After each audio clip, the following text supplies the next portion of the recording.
All right, guys, thank you for joining us tonight. So, for those of you that don't know, this is Hill Country Prepper. All right, so Hey, Jason. thank you for joining me today again. I know I told you behind the scenes, but I do appreciate when people agree to be on my show, especially being that I'm a dick. So, uh, I got, this is another guy that I didn't get a chance to look at his channel till recently. And he's been on for a long time. 10 years, if I'm not mistaken. Okay. And I went all the way back to his first video, something about stopping procrastination. If I think that was the first one. Right. Yeah. So I go back, I listen to that. And even today, guys, a message from 10 years ago still rings true today. So if you guys don't mind, you're going to get a kick out of, not a kick out of him, you're going to like him and his message and everything he has to say.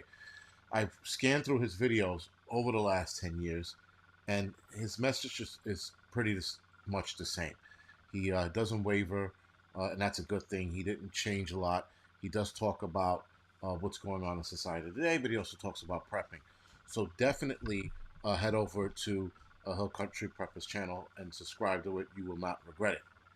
That being said, sir, tell us when you started 10 years ago, what was your original name to your channel and why did you change it? Well, Jason, thank you for having me on. It is such an honor to be here with you. When I first started, I went under the name of Hill Country Husker. And the reason being, I live in the Texas Hill Country and I'm from Nebraska and I'm a Cornhusker fan. So just kind of seemed to make sense. So I went with that at the beginning. And when I came back onto YouTube, I took a break a few years ago for a short time. And when I came back, I wanted to focus more on the prepper message. So that's when I dropped the Husker and I added the prepper and renamed my channel the Hill Country Prepper. Oh, very good. But it's funny when I went back on your old videos and I saw it said Hill Country Husker Production. I was like, okay, he changed his name. I was like, that's pretty cool. But I do. You went, you went way back. Oh yeah, yeah. I did. I listen. I looked at your first most recent videos, and then I was like, then there was something that said 5 years ago. Like I saw the jump from like a year ago to 5 years ago. What the hell? So I keep Yeah. scanning going down. I'm like, holy shit, he's been on for a long ass time. Again, and your videos are enjoyable. They're informative. So Thank you. it was it's an easy watch. Again, like myself, my channel. I'm not an easy watch. There's some days you're up for my bickering, bantering, and cursing, and other days you're not. But right. But when other people are easy watch, that makes for a great channel. So Well, thank you. I appreciate that. And I'll say this about your channel. You're both entertaining and informative. So you check both of those boxes. I try to be. So thank you for that. So so um, if you don't mind, what do you do for work? I work actually, I live in Texas and I do work for a petroleum refining and marketing company here. What I specifically do, I manage a group of people who are involved with the global maritime logistics of the crude oil and the finished products that the company I work for buys and that we sell. And this is on, like I said, on a global scale. I have a team here in the United States, and I also manage a team over in Europe. Oh no shit, a team in Europe. Okay, very good. So, with that being said, as I asked you before behind the scenes, um, is there an oil shortage? And if not, what's the what's the tactical move behind the president's releasing more barrels? What's behind it? Yeah, in my experience, and like I said, I'm involved with in the industry, and I don't see any crude oil shortage. Um, like I mentioned to you earlier, I drove through the Permian Basin here in Texas just a few months ago, and the place was booming. Every time I've driven through there, all the pump jacks are working. They're putting up new rigs, workover rigs are there. Everybody's working in the Permian Basin. So at least here in Texas, there is not an oil shortage. I don't think there's one in Canada either because they were ready to pump down the tar sand crude through the Keystone Pipeline before Biden shut it down. So there's crude in Canada as well, and if it's not coming south, it's going to go west to China, guaranteed. I don't see any crude shortages. South America is booming. Asia's booming. The Middle East. And what I really think this is, I think it's a control. They're using energy and crude oil as a control. And you see this when Saudi Arabia goes and OPEC, I'll say Saudi Arabia, but when OPEC goes and they announce a cut, well, all they're doing is manipulating the prices.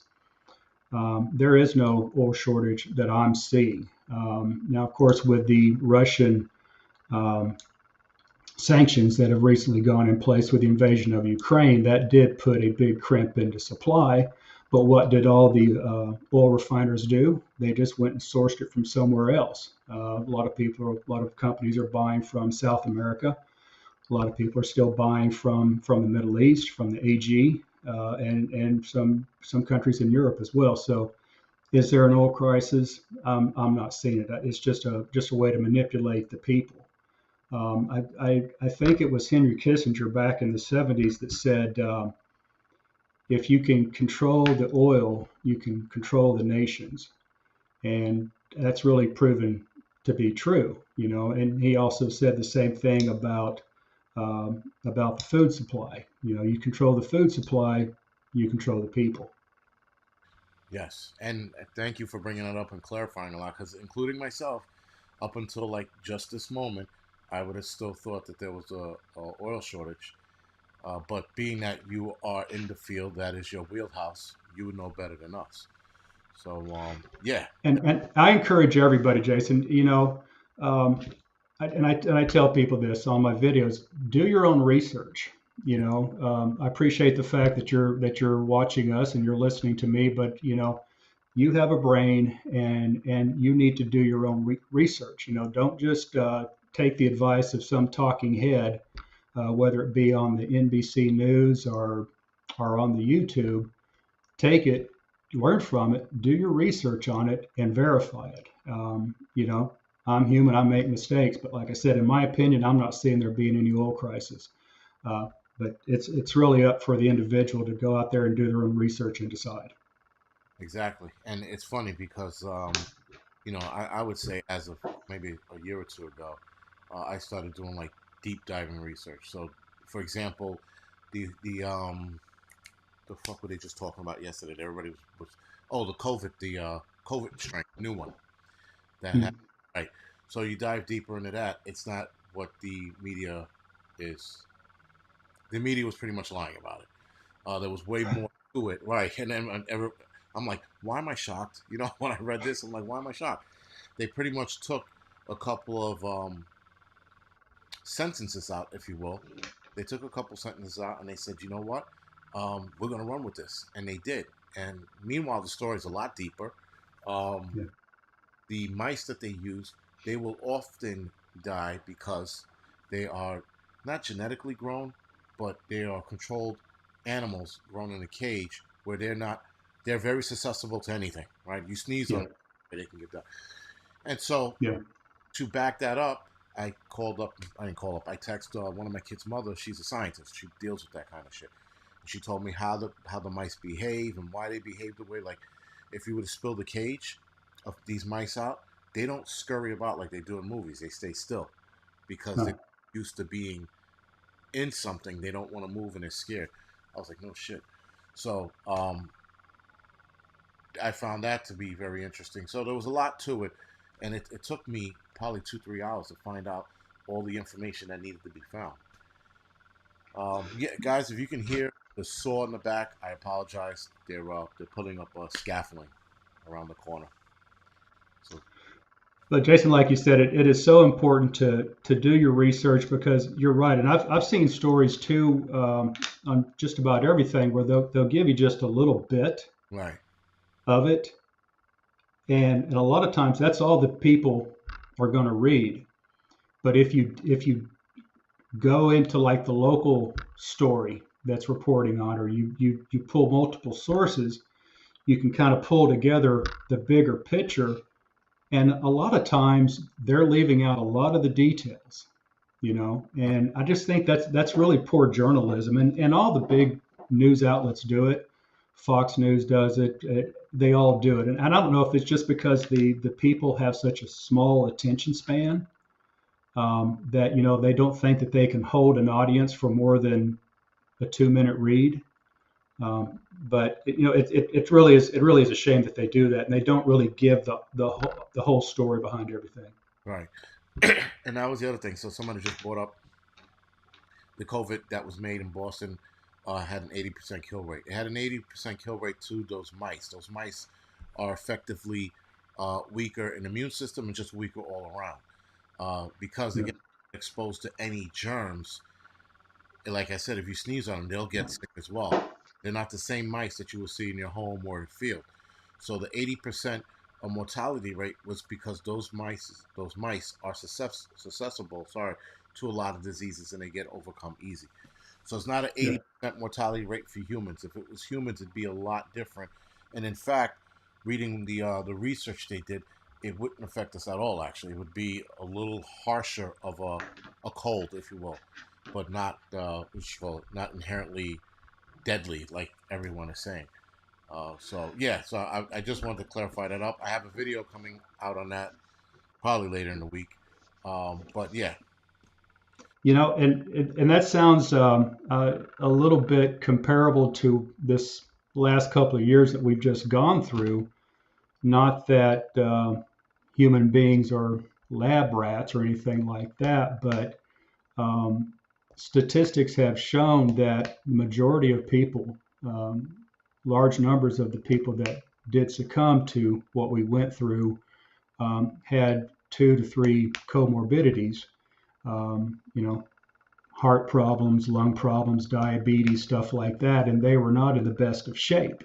right, Whereas people that were healthy, not on medication, didn't have any pre-existing conditions, they might have got the seasonal flu, right, which we sometimes do, but we survive. yeah.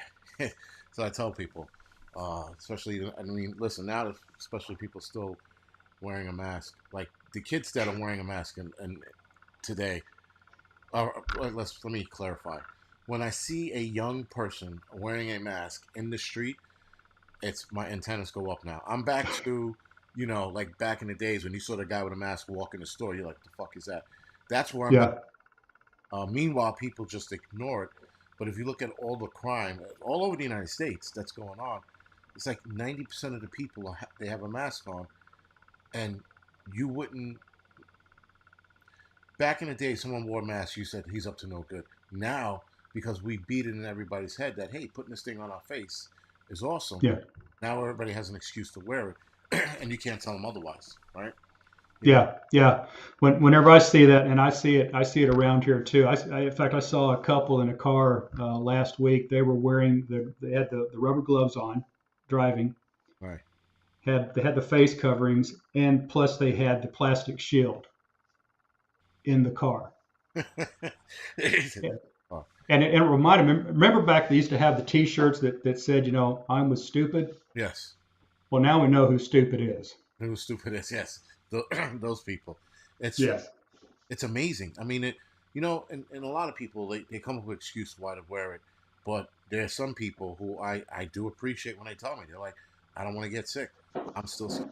I will take that answer over. Well, Yeah. I'm trying to protect my grandmother. You know, I don't want to get her sick. How old is she? She's 96 years old, dude. She's ready to kick the bucket anyway. Does it really matter? Yeah. But um, they come up with all these excuses. Why? Oh, I work here, so I have to. I'm like, no, you don't. You really don't have to. Right. Because if Right. you tell me you're a pussy, and I'll take that answer too. I'm a raging pussy. I get it. Just be honest. Be honest about it. Hey, did you see on the news? I think it was last week where the Pfizer executive was speaking to the EU commission or whatever it was, and she admitted that the Pfizer they did not test um, their their their vaccine for transmissibility Yes. before they rolled it out. I mean, And all this time they've been saying if you get the thing, then you can get your your passport and you can travel, you can go back out and you can go see grandma and grandpa again because you won't be transmitting it to them. That cow on MSNBC said, this is the cure to end it. Well, what a lie. And I just don't understand why this isn't a bigger story because Well, I thought that was just like, it was. And there's a YouTuber, older guy. I think his name is John Campbell, a doctor. Dr. John Campbell. Yes, and he stated that in his video as well. His video's still up, by the way, which is awesome. Yes. But Yeah. it's funny because we've all said the same exact shit. How did they test this thing for this amount of time and then tell us it's good to go? Well, the technology. I said no. Whenever you, and I refer to the arm ticket as a computer. Hmm. Whenever you switch out a program in a computer, you still test the computer out. You just don't sell a new one with all this upgrade in it and tell people, oh, it should work. It's exactly what they did to us. They upgraded Yeah. it and said, well, we've been working with this program for this amount of years, but we put it in a new vehicle, but it should be okay. And then they made you feel bad for not taking it. They motherfucker. I mean, you guys lived in Texas. You guys didn't have to deal with this shit. But here in New Yorkistan, it was like if you don't take it, you're an asshole, and then if Yeah. you take it, you're killing people. I'm like Jesus. So now I'm like I'm a mass murderer on top of what being an asshole. Like I couldn't Yeah. be an asshole. I had to be a a mass murderer too. But Well, there is testing going on. It's going on right now. It's being tested on billions of people around the planet. So, the results just aren't back in yet. right, and okay, that's something to look forward to. The other thing Yeah. that I found interesting was an article last week about microplastics in breast milk and how Yeah. right there was an absorbent amount. Now the masks, a lot of the face coverings that people were wearing, if they're wearing a surgical one, there's bits of plastics in there. So people are thinking, were they breathing that in, getting into their what you call it? Not to mention all the other shit we eat out of and drink from and stuff like that. But I was just like, this is incredible. So now, for every last one of us who fought against the face covering, the arm ticket, the restrictions, we wind up being right or still right. Uh, but we're still crazy because we're not doctors. Right. That's Right. Yeah. And and this is I've told because I've gotten some grief about this whole thing. I didn't get the jab. I didn't do it. I didn't think I needed to, and I got grief for it. And what I've told people, if everybody would have just been honest about this, if China would have come out and said, "Hey, we had this thing that got out, and we're trying to contain it. You guys, and if the government here would have come out and been more forthcoming about it and not roll out Fauci, um, that's a whole nother train wreck right there. But there wasn't any, in my opinion, I didn't see a whole lot of transparency and a whole lot of honesty about what was going on. And that created the initial panic. And then after a few weeks, people started going, hey, wait a minute, there's something going on here that's not right. Well, by that time, the snowball was already rolling, and it was too hard to stop. And there's people like me and you and others that I know around here that were just like, time out, slow down. right. This isn't adding up. But the good thing is the truth will come out. Um, Yes, it will. It will, and it slowly is. It's gonna take some time, unfortunately, and we're gonna have to suffer the consequences, and that's kind of like where we are today, suffering the consequences. And I don't think the pain's over yet. Oh no, it's far from over. Uh, we're definitely going to serious shit and some serious outcomes, and we're probably going to see another mandate, if you will, on something. Uh, I mean, listen, for example, the talk of, since you mentioned food, mRNA being in foods is picking up more steam now, right? Uh, we have a study, if you will, that identified mRNA isoforms and small genetic variants that may be affecting the marbling and color of beef in Nelore cattle. Never heard of these cattle before. Hmm. Now it's already affect. And now, if you know your meats, you know that marbling is like, the how you say blueprint to a good meat, if you will, Yeah. right? That's where the flavoring and yeah, the Right. text. Yeah. So now, if that's already having an effect on the color of the meat and the marbling, what does that Yeah. say about putting that shit in our meat all over the world? What and what's it going to do to the quality and the nutritional value um, of the food as well? And you got to wonder if this isn't just a byproduct of all the GMO genetic testing that's been going on. You've got to have bigger chickens. You got to have bigger chicken breasts, and you can only get that by injecting them. Right. You've got to have bigger bigger beef cows, and you can only get that by adding chemicals and steroids and stuff to their feed. Um, it was bound to catch up, and that's probably pretty much where we are. And unfortunately, and I know you're going to hate to hear this, but we're probably just going to all end up eating spam. Yeah.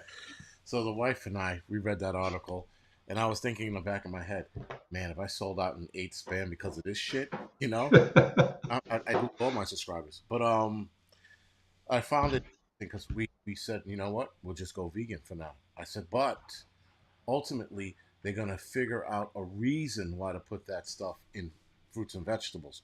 Right now, there is no reason. But with animals, they want to fight zoonotic diseases like chicken flu and things like that. I'm like, we've been doing this for a long time. I think we'll be fine. My Yeah. bigger question is, can you cook the mRNA out of the food, or essentially neutralizing it rather instead of cooking it out? That's a bigger question. Yeah, that is a good question. I don't know. I'd have to look more into that, but that's an intriguing question for sure. And I would like to see what they think. But again, if you're changing, like you just said, changing the marbling and the color of the meat, it has to change the taste, right? Yeah, yeah, yeah. Most definitely, most definitely. And you mentioned vegetables too. Um, our vegetables have been messed with as well, whether it be the fruits, strawberries, apples, bananas, broccoli, cauliflower, carrots. Um, all of that stuff is genetically modified. Um, I when I was younger, I worked for a farmer rancher up in Southwest Nebraska, and he was buying genetically modified corn and soybeans. And they're pest resistant, and they're weed resistant, and they're designed to yield. They're designed to give a big harvest because it's all about the money. Right. You can't have a small ear of corn when you can have a big ear of corn. So it all comes down to it's all about the money, and they're going to do whatever they can to make sure that they get the most for their investment. That is true. It's funny. People were talking about wagyu. Now, wagyu beef might be the only beef that might not get because they're actually a lot of them are pure in the sense of they don't want any of the antibiotics and shit in their meat, Yeah, especially Japanese wagyu. Which, by the way, I ordered a intro pack from this company called Crowd Cow, and the wagyu beef from the Japanese market, wagyu market, was out of control. The American wagyu was okay, but yeah, so it had me think the American wagyu, did they pump that cow with antibiotics and stuff, or is it that because they're eating two different types of grass? Uh, Japan, where they have a lot of the cows, it's like cold country up there, and they keep them pretty cold almost most of the year. And then I think they go into the summer months where they eat another certain kind of grass, and then they yeah. water. I wonder if that air difference and meal difference makes a difference on how it tastes. But if you put this vaccine, this mRNA tech in this meat, it's got to change the way it tastes. Then, no, Yeah. Oh yeah. And we're not going to know what the side effects of the mRNA in the food is going to. We don't know what it's going to do. You no, know, our grandchildren will probably be able to tell us, but you know, you and I, we're not gonna know. We're not going to be around long enough to see what the long-term effects of all that stuff is. Same thing with the plastics. You know, that there's plastics in just about everything, and you know that can't be good. You know, plastic is a big problem, and I'll go off on a tangent here and tell you right now. I think plastic is what's really destroying the planet. It's not climate change, it's not global warming or whatever it is you want to call it. It's the fascination and the addiction that the world has with everything plastic. right. You know, they got the big floating plastic island out in the Pacific Ocean that they're trying to clean up. You know, that's what I think it's like the size of Rhode Island or something like that. Heard And that. of course, fish are eating this, and it takes, you know, thousands of years for the plastic to break down. And even during that whole time, sea creatures are ingesting it, and we're ingesting the sea creatures. And now it's in me, and now it's in you, and now it's in everybody. You know, it's funny because there's a company I deal with for vitamins and things like that. They're probably one of a few companies that still use glass, Oh, really? right? Whereas everybody else is switched over to plastic. Now, I mean, I guess if the vitamins are in a vegetable style capsule, does it really matter? I don't know. Yeah. Company, they refuse to use plastic. So the guy that runs the company, he had a brain tumor or something serious when he was a kid, was cured, and decided to, after all of the chemo stuff, decided to fix himself when he got to college, and he did all this research and he started his own company. And one of the basic thing was everything needs to stay in glass for the most part. So Oh, good. I thought that was pretty good. No, Uh, it is. That's encouraging to hear that there's still businesses out there that because you know glass has got to have a higher manufacturing cost yes, that comes along with it. Now, are they passing that cost on to the consumer? I don't know, but at least they're environmentally conscious enough to know that they don't want to go down the plastic route. and you know it's funny. Even if they pass that on to the consumers, I'm fine with it. Yeah, I'll I'll pay more for a glass bottle, glass, whatever it is. I mean, like we don't put our food in plastic containers anymore. Ever since my wife had a brain tumor, we had stayed from plastic, microwaves, all of that shit, and we put all our food in, glass like Tupperware, if you will, not glass Tupperware, but glass storage bins. yeah, yeah. So Yeah, no, that's probably pretty smart because you even have to wonder how they can get away with putting water and food and stuff like that in plastic, and even when they give you the warning, you know, don't reuse this plastic or don't microwave this plastic. That should give everybody a warning right there. It's like, well, should I even be drinking what's inside that plastic bottle? right, but like you said, it's about money. It's all about money. Yeah, yeah, It saves yeah, them, it is. it saves them a nickel. It gives you cancer down the line. You're not their problem, That's right. right? Now, That's right. And they got lawyers enough where if there is a lawsuit that's filed, it's cheaper for them to pay off the lawsuit than it is to take the hit in the profits. That's right, just good business. right, which is which sucks. Yeah, it does for you and me. Yes, it does. It definitely does. So now the the mRNA thing with the food, I found something interesting about it. So they're classifying. There's two classifications actually, for the mRNA. One is called non-amplifying RNA, and the other one's called self-amplifying RNA. Self-amplifying mRNA is another approach to reduce vaccine dose by having the self-amplifying RNA, copy itself once it's delivered into the cell. This I means, don't think so. huh? Right, I'm exactly. not. No, That's it. not going to my body. No, exactly, exactly. This means only a small initial dose is needed, right? So instead of 3 cc's, they give you one, and that 1 cc's essentially multiplies in the body. Imagine, No, right? that is so scary. That is such a scary thought that you're going to allow something into your body that's going to be artificially replicating. Right, Is it really replicating itself, or what is it replicating? And they don't know. They don't. That's the scary part about it, is that they think, or in our clinical lab rat trials, this is the outcome that we got. You know, 5 out of 25 times. That's just bad science. yeah. Bad science.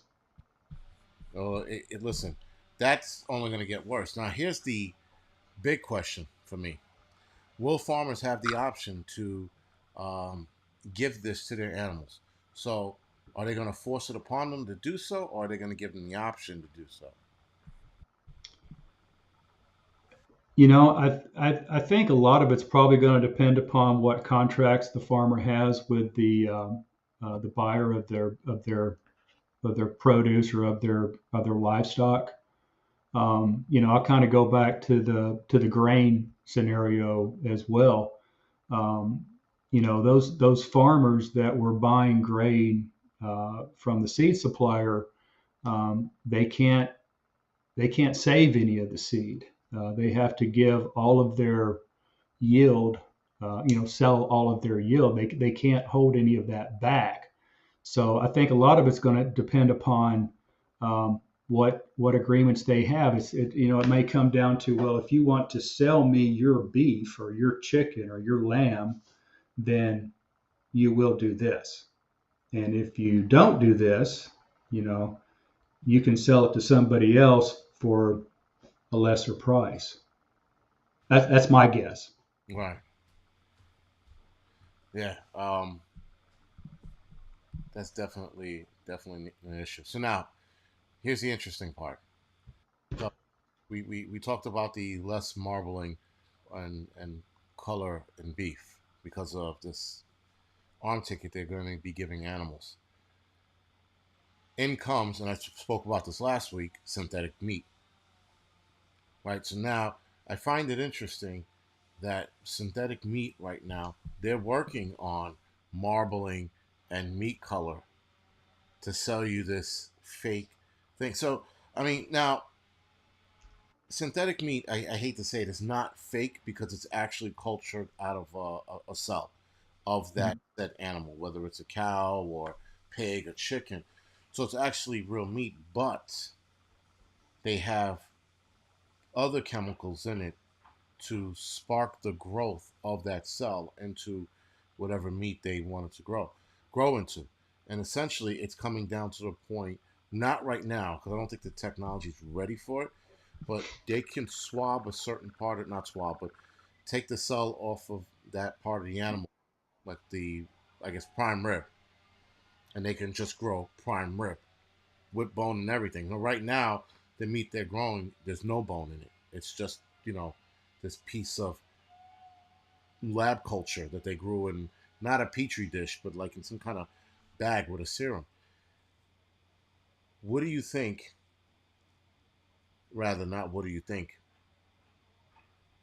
Would you completely give up meat if they mRNA'd the meat and started growing synthetic beef?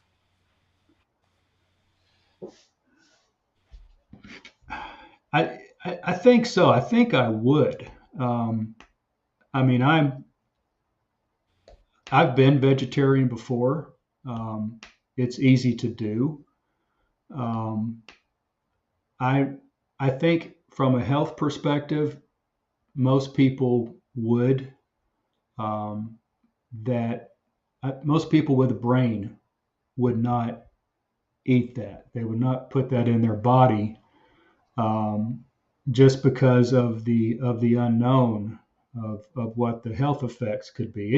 Because anytime you start doctoring with stuff like that, and you start messing with Mother Nature, if you will, you don't know what the ramifications are going to be. Because the livestock and the plants and the nuts and the fruits were put on the planet, by God for humans to consume just as they are. They were not put here so that we could manipulate it and and make a McRib come out of a test tube that has little bone shapes and everything to it that tastes so delicious. Well, that's not real food. And I think people, and I know I like real food. All right. I think people that do like real food are not going to want to put that. It almost sounds like what was the movie, the Charlton Heston movie, Soylent Green, Yes. where they were handing out the different, Soylent Green, Soylent Yellow on specific days for the protein supplements for the. That's what it sounds like. It sounds like we're going down that Never. going down that track, and that just doesn't. It's not going to have a good ending. Well, that segue us into the next topic, since we're on food, because again, the title, "Are they coming for our food or food supply, if you will?" Uh, synthetic meat, and somebody just raised a good point. Can synthetic meat cause cancer, or synthetic meat would cause cancer? It would have to, right? I mean, like it just biologic. We are animals, and those are animals we eat, and those are natural in the sense of it was grown on this planet. It ate grass or whatever the hell it ate, and then we ate it. Now you're growing this thing in some kind of a gel bag, right, or case, whatever it is. You're introducing Yeah. enzymes that you created to react to the cellular culture so that it can grow into this meat. There has to be some kind of cancer causing something in that. That just doesn't sound natural for us to eat. No, and that's the unknown about it, Jason. You don't know what it's going to cause. You don't know if it's going to cause cancer or if it's going to cause sterility. Where women can't have children, or men can't do the things that they need to do to have continue on human life. Right. Um, you just don't know. Is it going to make your teeth fall out? Is it going to make you go blind? That's the scary part, is it's the unknown. Now, if like you know smoking cigarettes is bad for you. It can cause lung cancer and emphysema, but that, so that when you light up a cigarette, you're going into it with full knowledge of what can happen. This whole program that they're going to have to sell this stuff by is like, it's just as good and it's healthy and it's tasty, and you really should be eating this faux meat, if you will. But they're not going to tell you, oh, and by the way, it could cause your testicles to fall off. They're not going to tell you that. No, they never will until it does, and then they're like, "Oh, by the way, wait a minute." You know, Oh, didn't see that coming. yeah. And it's again interesting because it seems as if, all right, that they're rushing all of this stuff out. Now, don't get me wrong. Synthetic meat would be something to entertain. Should we be in a rock and a hard place kind of situation where Interstellar, for example, where they couldn't really grow meat anymore, beef, because the animals are dying, because the animals couldn't eat anything, because the earth was dying. So now if they came up with it then, I would see the allure with it. But as long as you did the research for it over the next, I don't know, 20 years. But the fact that then, and synthetic meat has been in the making, I think, for the last 10, 15 years. But no one has eaten it yet, so they haven't done that study. They're assuming, because they plugged it into an AI program and it kicked back, oh, you know, and this is me talking in theory now. They put it in the AI program, and the AI program will be like, oh, it brings 2% harm to humans because of, and then it breaks it down. Why is it 2%? But they're not actually testing it on people. It's the same thing they did with the arm ticket. They really didn't test it. They said they did, but if they Yeah. did, and they did it in the numbers they did, they would saw all of the outcomes we're seeing now, Right. right? Yeah. So Yeah. with No, that, and I see your point. At the extreme. cases, like you mentioned, space travel and stuff like that. But uh, would there not be other viable solutions? But I guess if you're looking at sustainability, um, that if you're going to be on a 8-year mission to Mars or whatever, you would have to have some type of self-replicating protein. Right. Uh, I mean, that's kind of beyond me. I don't know, but yeah, I guess I could see it in that type of light to where that might be a benefit. But like you said, it would need to be tested. It would need to be safe because you wouldn't want to put all that money, time, and effort into sending, humans, across space, just to have them show up there dead from the food that you gave them. Right. And again, right. It's why I said that the studies on it's got to be years. Like you have to, I essentially feed a kid this shit in a small village somewhere, and see what happens to this kid in 20 years. But instead, they're rushing everything for us. They're rushing synthetic meat. They're rushing the whole and synthetic meat, by the way, and bugs, if you will. They're Yeah. rushing those out. They're saying synthetic meat is healthier for you because it has more protein and it has more. What was the bullshit they were telling us? Oh, polyunsaturated fatty acids. So more protein and more polyunsaturated fatty acids doesn't necessarily mean it's healthier for you. Um, Yeah. Everything is a balance. So as soon as they said more protein, I'm like, this is not. This is bad. This meat is bad, because that's your two go to. What about all the other vitamins that supposedly not Yeah. supposed that are in meats that you're not going to get in this? That's Right. one of the parts they left out when they talked about how much healthier it was. They only talked about the two aspects: protein and polyunsaturated fatty acids, but they didn't mention all the other vitamins and what was the selenium and all the other stuff that's in meat. Yeah. The nutrients and Right,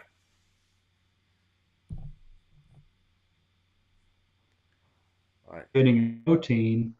I mean, and how much protein do you really need to eat in a day? right, Do you need to be eating more? If you're eating protein now, how much more do you need?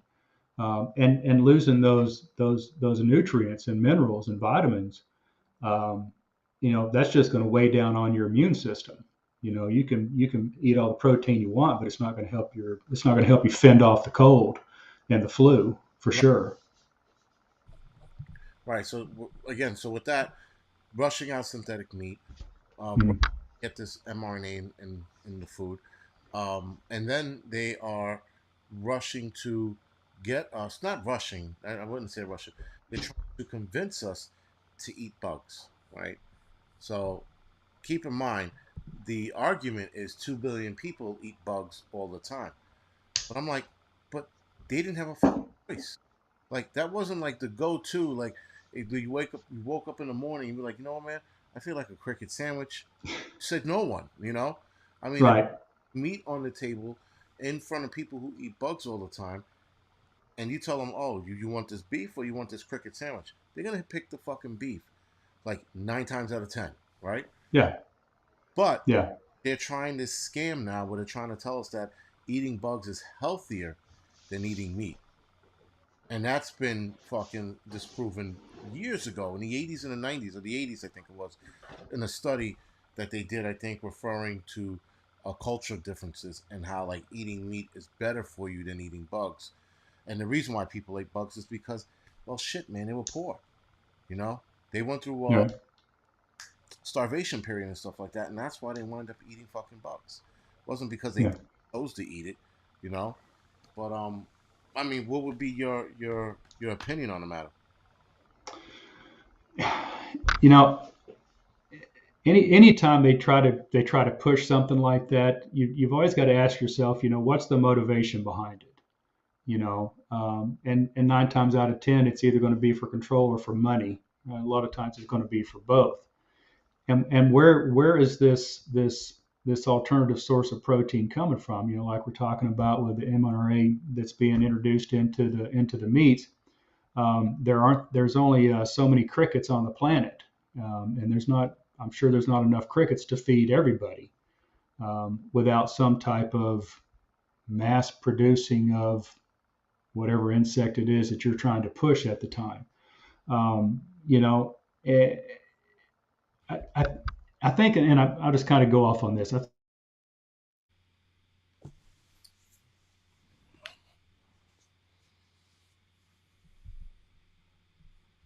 60, 100 years ago, where people farmed and people grew their own food, and it wasn't genetically modified, and they raised their own beef, and they milked their cows, and they raised their chickens and gathered the eggs, and what surplus they had they would trade or sell. And the farming wasn't owned by big multinational conglomerates who was just in it to try and make a buck. We've gotten so far from that. And like I said, I think back to my grandparents on both sides of my family, and even on my wife's side of the family. They were all farmers, um, either big food and providing for them, and they didn't have to worry about some entity coming in and saying, I'm going to make this pseudo food for you, and you're going to like it. Right. They would have looked at you like you had, three eyes or something like that. And I think that's really kind of the whole problem, is that society has allowed us to evolve to this point to where, a lot of kids these days don't even know where a steak comes from. You ask them, where does that cut of meat come from, and they'll say it comes from the Kroger or from the HEB. It comes from the grocery store. They don't know anything about it was cut off a cow. No. They're just ignorant. Well, it's interesting you say about when you were talking earlier about it being a control. Bugs and eating synthetic meat and things like that. Bill Gates states that he wants all rich countries to be 100%. Sorry, he wants them to be, yes, 100% selling synthetic meat or raising synthetic meat or whatever the hell you do with synthetic meat. But he wants that to, be the way for us. And again, this is a doctor that has no fucking, what you call Uh, it. You can hear me? You know, yeah. In this day and age, I don't understand why we're still differentiating between a rich country and a poor country, and I mean that because with all the technology that we have and all the advances in everything that we've achieved, why do we still have countries that are struggling?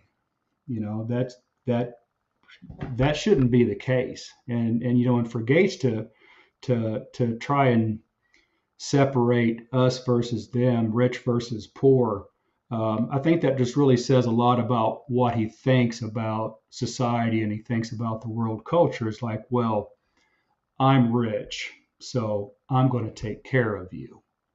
Right. Well, look, buddy, I don't need you to take care of me. And I'm sure the people in these impoverished countries that are only impoverished because the rest of the world is letting their despot dictators keep them impoverished. And talking about a lot of the countries in sub-Saharan Africa are that way. Which is no need because they've got bountiful natural resources. Same thing with Venezuela in South America. South Venezuela's got oil resources and it's got grassland with cattle all over it, and but it's run by a despot.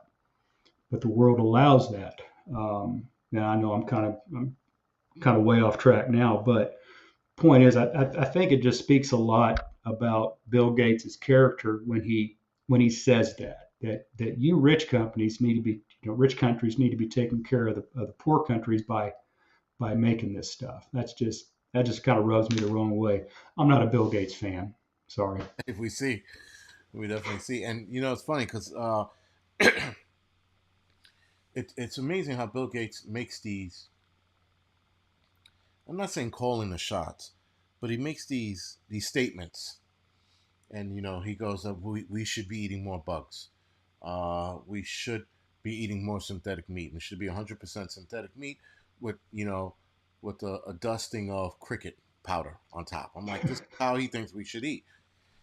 Meanwhile, the guy is a computer nerd, and somehow he became the aficionado of everything planet. You know, whatever Yeah. happened to Yeah. the ecosystem or the climate change, he's all of a sudden the go-to guy.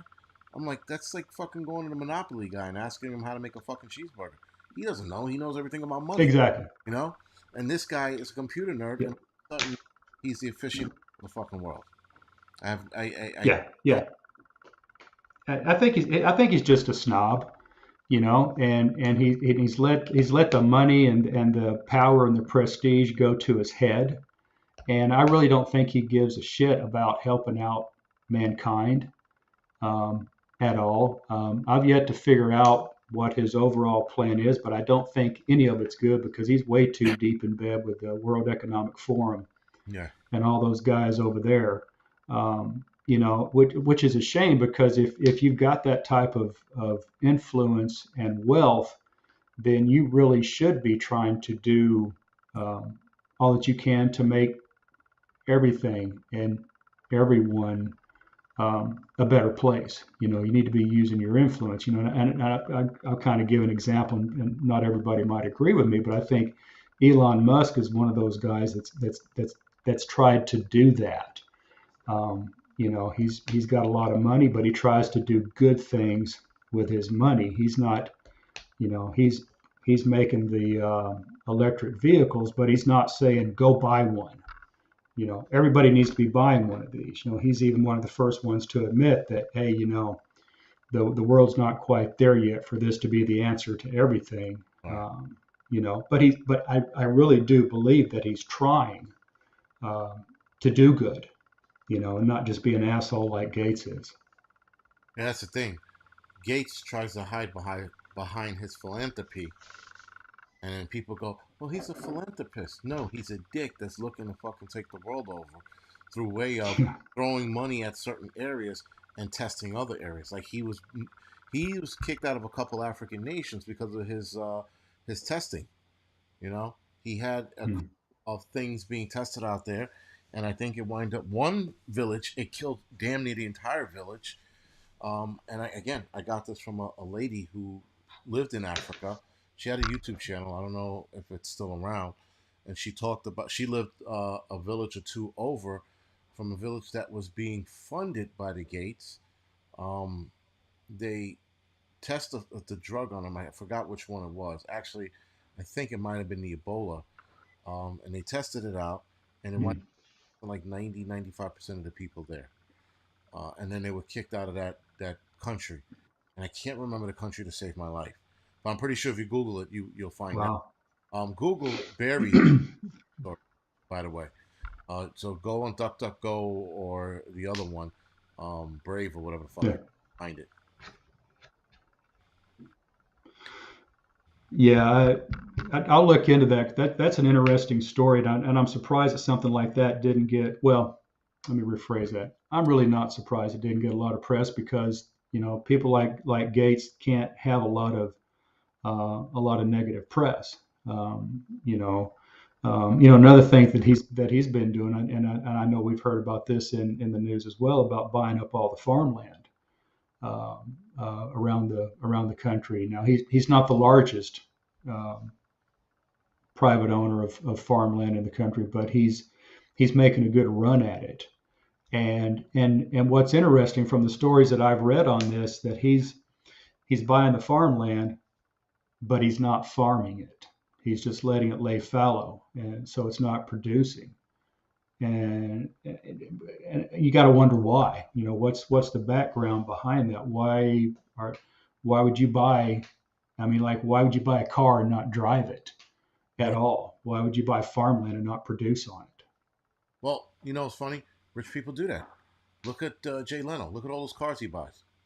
Think he drives them all, right? And I think they go out of their way to do the dumb shit. They buy Yeah, all the farmland and just let it sit there and probably let it go bad. Or yeah, like you when we were talking about bugs, you were saying, what's the we don't have enough. They don't have enough crickets to feed everyone. they actually have something called a cricket farm. And when I was reading this article, I was like, "You gotta be fucking kidding me! Seriously, Really? farm?" You know? So this farm, it's like a warehouse. It's an average size warehouse, but the amount of bugs you can store in this place was insane. And I was like, and to keep in mind, to create like what is it, like cricket powder, like flour, sorry, like cricket flour or mealworm flour, you need an absorbent amount of bugs to dry them out, crush them, and essentially turn them into powder. And there's nothing taken out of them, so you don't take like their little tiny heart or brain or whatever it is, or their nervous system out. You just dry Yeah. everything up, you grind it down, you crush them down, you grind it into powder, and that's it. And it takes an absorbent amount to do it. They said it's like, I don't know, if you needed a bag of flour, like 1 pound, I think it's something like 25,000 crickets or some shit like that, or maybe. Wow. I know Wow. they said it And was I wonder who's going to admit to working at that facility. Hey, where do you work at? Well, I work down at the millworm plant. meal work. I make, yeah, I can give. Who the fuck wants to eat that? But No. it's incredible that we are headed down this road, and like the food is going to constantly be under attack. I mean, listen, I personally believe they're dropping more chemicals in our food because I've noticed certain foods have taste changes over the last couple of years. Now, I'm not Yeah. talking about like Kellogg's Pops that I used to eat when I was a kid.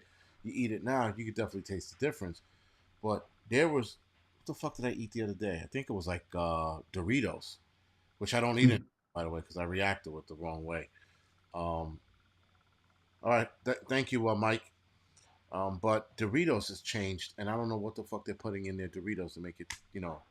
And yes, Northern Girl, I did look at the ingredients. The ingredients here in the United States versus Iceland, night and day. You still there? Well, yeah, and I was thinking about the taste of food. If you taste the vegetables that you buy at the grocery store, like if you buy a tomato and you compare it to a tomato that you grow in your backyard, Right. you can definitely tell the difference. The tomatoes that we grow in our backyard taste like tomatoes. They taste rich and full of flavor. And the ones you buy at the grocery store most often are just going to be like porous cardboard, very little flavor, very little, just nothing to them. It's been, and again, that's because of the manufacturing process, of the farming process, all the modifications that are made to it. But you talk about the powers that be that are trying to push all of us toward eating this fake meat and the mealworm food and the cricket food.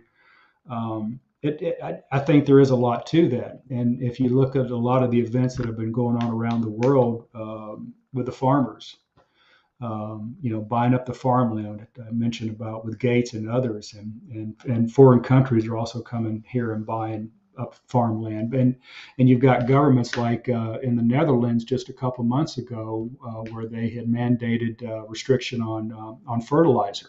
Right. Well, if a farmer's not given fertilizer, he can't grow food. So that's really just putting them out of business and taking that chunk of food out of the supply chain. And well, you got to fill it with something. What are you going to fill it with? You're going to fill it with processed foods or fake foods. We saw, my wife and I were watching a video last night, and I can't remember. It was just like a short video, but they were walking through the grocery store, and all they had in the refrigerated section was frozen pizzas. And I wouldn't have believed it, except they showed all the cases were pizzas. All the cases down this side were pizzas. Everything, it was nothing but round pizzas. And it just kind of struck me as, yeah, they want to feed us junk food and feed us crap, because if you don't have a healthy diet, you don't have a healthy mind. And if you don't have a healthy mind, you're going to be very susceptible to fall for the bullshit that they're going to be trying to pass down to us. That's just my thought. No, and you're right. Um, you're definitely right about that. It's listen with the food. I think they're going to continue to change the ingredients. Um, they're going to start restricting our choices, as you said. Uh, Fucking refrigerators full of nothing but pizzas in the frozen section. That's pretty damn bad. But listen, you know, it's I think, man, not I think, but it's up to us to fight it. That or we stop buying the processed foods and start going back to natural and see what they do next. Because essentially, if we listen, who was it? Was it the FDA? They wanted people to register their garden, and Yeah. people took issue with that. But when I started diving deeper into it, I'm like, okay, it's the beginning stages of it. So what you'll do is you'll register. I think it's the FDA. I'm pretty sure it is. I might be wrong. They want you to register your garden so that they can help you grow it and help you grow to the size of feed a community or something like that. I'm like, why the fuck are they interested in that? That's a bit weird. Yeah. Then if you go down the line and you think in the future, you're like, so they know exactly where the food is. They can have some kind of control on it, or they can take your garden from you, whatever the hell it is. I can't. I haven't completely come to an entire conclusion, but I think that we're. I think that if the FDA is getting involved with your garden, that's a bad thing. Yeah, I agree. But I do agree that we all need to move away from the processed foods, and we all need to learn to be more self-reliant. Um, Everybody needs to be trying to grow what they can. We grow a little bit. We don't grow a lot, but we do grow a little bit. And the more that you can do that, the more that you can take care of yourself, the better you'll be today, tomorrow, and down the road. 100%. I definitely do believe that.